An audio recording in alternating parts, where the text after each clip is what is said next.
Nous sommes donc en compagnie des 3 pilotes qui sont sur le podium de cette première course élite du week-end avec le vainqueur Ander Villarino, deuxième position pour Fred Gabillon et troisième place pour Freddy Nordström qui va nous répondre en français. Donc merci à lui, merci au pilote suédois. On commence avec le vainqueur. Ander, alors cette course, tu as dominé de la tête et des épaules. Je dis ça devant Fred, mais comment est-ce que tu l'as ressenti cette victoire difficile avec le safety car ou finalement pas trop difficile? Bah oui, c'était une course. Au début, c'était bien. Les 2 premiers tours, la voiture, c'était un peu compliqué à faire venir les pressions, les températures des pneus.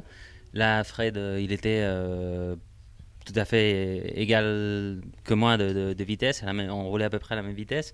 Certains endroits, je partais un petit peu. Certains d'autres, il se rapprochait. Après, au 4e ou 5e tour, là, ça fait un déclic et ma voiture a marché beaucoup mieux que la sienne. Et là, j'ai commencé à ouvrir un trou. Je crois que j'avais une avance de 3.6 ou 3.7, quelque chose comme ça. Et à ce moment-là, il y a eu un accident dans lequel il y avait Freddy Nordström là entre quelques voitures. Et il y a eu le safety car. C'est bien, ça anime les courses, c'est type NASCAR. Et voilà, là, dans le relancement, on est reparti que pour 3 tours. Mes pneus étaient peut-être, ils avaient perdu trop de pression, trop de température. Moi aussi, j'avais peur de trop faire des zigzags parce que je ne savais pas si après ça allait être trop chaud ou 3 fois. Je ne savais pas trop comment ça allait se passer. Et les 2 premiers tours, ça a été, après le relancement, ça a été dur pour tenir Fred derrière moi. Et après, au tout dernier, mes pneus sont repartis dans la bonne pression et j'ai ouvert un petit peu un gap. Je ne sais pas aussi si lui il a fait une faute dans le dernier tour ou pas. Mais pour moi, ça a été mieux. Et voilà, et on a gagné une nouvelle course. Et je veux dire merci à tout le team TFT. Ils sont les meilleurs. Et voilà, ils me donnent une... Je crois qu'il n'est pas d'accord, Fred. Écoute, pour nous c'était une course, déjà c'était très difficile, la voiture était vraiment dure à conduire, j'avais beaucoup de survirages, mais j'ai pris un bon départ, on était côte à côte avec Ander. Et c'est vrai que pendant les 2-3 premiers tours, j'arrivais bien à suivre le rythme d'Ander. Une fois que sa voiture a commencé à bien monter en température, il était quand même plus vite. Mais malgré tout, il n'avait pas une voiture très facile à conduire non plus. Il faisait des petites fautes de temps en temps. Enfin, il avait un petit peu de survirage aussi dans les virages rapides. Et il a commencé à partir régulièrement de 3-4 dixièmes. Je pense qu'il roulait plus vite que nous. Donc, je me suis dit, s'il n'y a pas de safety car, tout va bien, je vais finir deuxième parce que j'ai quand même pas mal d'avance sur Freddy et Ravière. Et après, apparemment, ils se sont accrochés. Ravière a touché Freddy, ce qui a occasionné un safety car. Et à la relance du safety car, c'était un peu chaud comme à Nogaro. C'est-à-dire que Yann est parti très tôt derrière Ander. Et on s'est retrouvé un peu côte-côte. Mais lui, il avait son arrière, sa roue avant gauche sur ma roue arrière. On s'est touché. Donc j'ai cru que ça allait se finir comme à Nogaro.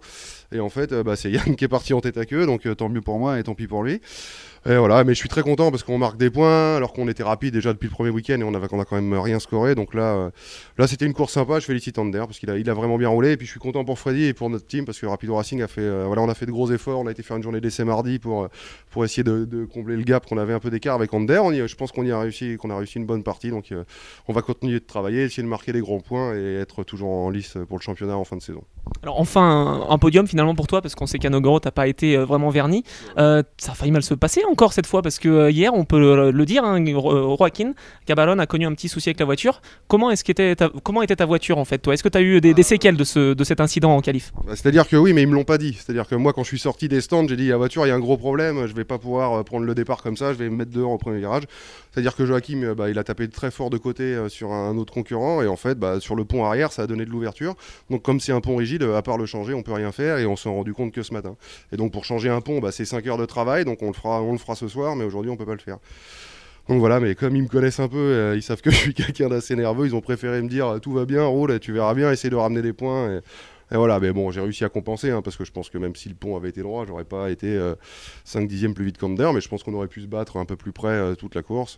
Voilà, c'est pas une excuse, c'est comme ça, la course. Voilà. On n'est pas très chanceux en ce moment, mais bon, la chance tourne des fois, donc il faut attendre, ça va venir.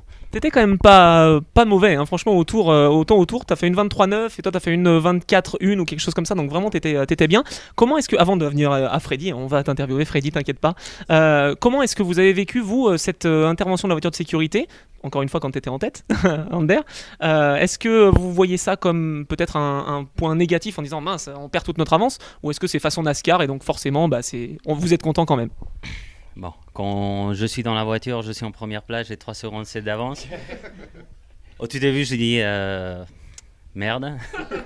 Mais après, tu réfléchis et tu te dis, c'est un championnat NASCAR, c'est officiel NASCAR. Au NASCAR aux États-Unis, même avec des choses beaucoup plus petites que ça, ils sortent le safety. Et c'est fait pour le spectateur. Et si on veut que ce championnat se ressemble encore plus aux séries NASCAR aux États-Unis, il faut plus ça, plus ça et plus ça. Et ça donne de l'émotion. Parce que sinon, la course, elle était déjà presque... oui, elle était décidée. Et par contre, après le safety, Freddy il a pu remonter les places qu'il avait perdues parce qu'il avait été touché par un autre pilote.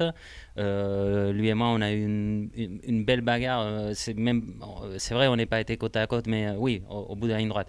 Mais on a eu une belle bagarre pendant 2-3 tours.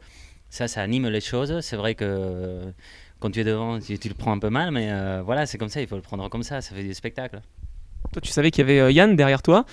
Comment est-ce que tu te disais, je vais aborder ce restart, ça va pas être forcément facile, si? Non, le problème c'était pas que ce soit Yann ou un autre. C'est sûr que quand je suis à 3 secondes et demie et que je sais que je vais pas gagner la course, mais quand je sais pas combien j'avais d'avance sur le troisième, mais je pense qu'on avait quand même, on avait 6 ou 7 secondes. Et que la dernière fois qu'il y a eu un safety car et qu'on était deuxième avec 6 secondes d'avance, on n'a pas fini la course, je me suis dit, bon bah là, ça va être de nouveau la même. Et c'était, on n'était pas loin de faire la même chose, quoi, parce que forcément, c'est de nouveau un départ, quoi. C'est pas une relance de safety car comme nous on l'entend à l'européenne. Donc c'est vrai, comme dit Anders, c'est une discipline NASCAR, il faut que nous aussi on s'habitue à ces départs, de nouveau à ces départs en ligne. Nous on n'aime pas ça, parce que venant de séries européennes où les relances de safety sont en ligne, voilà, c'est moins risqué. On sait que déjà un départ lancé, c'est déjà chaud, donc en faire 2 dans la même course, on sait que c'est 2 fois plus chaud. Mais c'est la course, voilà, le championnat est comme ça, on va pas changer les règles, et justement, il faut si on veut bien représenter la NASCAR au niveau européen, et il faut qu'on roule avec les mêmes règles. Et voilà, c'est plus compliqué, mais c'est la course, et voilà, c'est jamais facile. Donc, aux États-Unis, ils font 5 ou 6 restarts comme ça à Watkins Glen ou Sonoma. Ils font 500 miles. Bon, maintenant je vais interviewer Freddy, je vais prendre place à côté de lui. Excusez-moi, messieurs. Alors, tu pars 3e, tu finis 3e. Course finalement pas du tout facile pour toi, puisque tu as eu un petit contact avec Javier. Explique-nous ça. Le contact, il était près de moi après comme le 5e ou 6e tour. Nous fait presque la même vitesse, mais il y a quelques virages, il était beaucoup mieux que moi et quand même j'étais mieux que lui dans l'autre. J'ai fait une petite erreur et il pensait que c'était une plus d'erreur. Il est allé dans l'intérieur, mais il n'avait vraiment pas l'espace là pour mettre son voiture, à mon avis. Et voilà, ça a été le contact, bang bang, et il a détruit son voiture. Et c'est comme ça parfois. Et mon voiture est dans le côté. J'ai fait le brum brum brum avec le moteur pour arrêter le moteur. Et on pense que ça dure trop longtemps quand il est dans le casque et tout le passant fait brum brum et ils tous doublé. Et après, c'était ça. Bon, finalement, tu t'en sors bien. Est-ce que tu as eu des difficultés, toi, quand le safety car est arrivé, que tu savais que justement c'était une possibilité pour toi de dépasser, mais tu savais aussi qu'il y avait les autres pilotes derrière toi qui pouvaient également te doubler ou pourquoi pas avoir des contacts avec toi? Non, pour moi, quand j'ai sorti la piste comme 6e, je voulais une safety car dans ma tête. Safety car, qu'il pleut et les choses parce que je suis trop loin de tous les autres.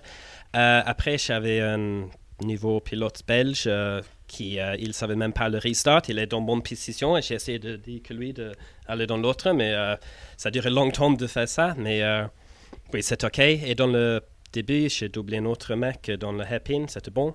Et après, j'avais comme 2 secondes ou 2,5 secondes de rattraper pour 3e. J'avais seulement 2 tours et j'étais plus rapide et je venais. Et dans le dernier virage, j'avais beaucoup mieux sorti, donc on allait ensemble et j'ai mis mon nez juste là et oui, il a poussé moi c'est son droit de pousser, et il a poussé moi dans le pit lane comme celle-là, mais après j'ai doublé lui, et après il a un petit contact, mais oui, c'est la vie, et j'avais 3e, donc je suis trop contente.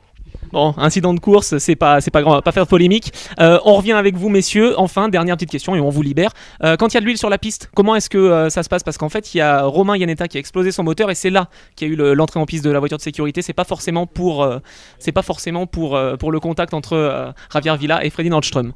Mon chef d'écurie, Tony, il m'a appelé à la radio. Il m'a dit l'organisation nous demande si tu vois de l'huile.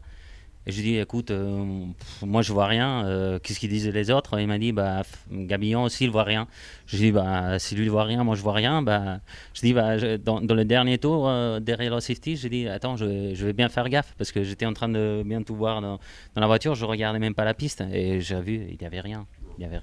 Dans le deuxième virage, il y avait rien. On a vu qu'il y avait une explosion moteur spectaculaire de ton ami Romain Iannetta, mais bon, malheureusement pour lui, il a abandonné. Non, on a regardé. De toute façon, l'huile visuellement, on la repère quand même. Hein, ça brille. Et là, il y avait rien du tout. Puis on avait vu où Romain s'était arrêté en plus le tour d'avant, donc on a quand même fait gaffe dans le long droit et le gauche, mais il y avait rien du tout. Mais non, voilà. Ok, merci beaucoup messieurs, et puis on se retrouve pour la deuxième course élite et la course open ici sur US Racing. Merci beaucoup messieurs, à très bientôt.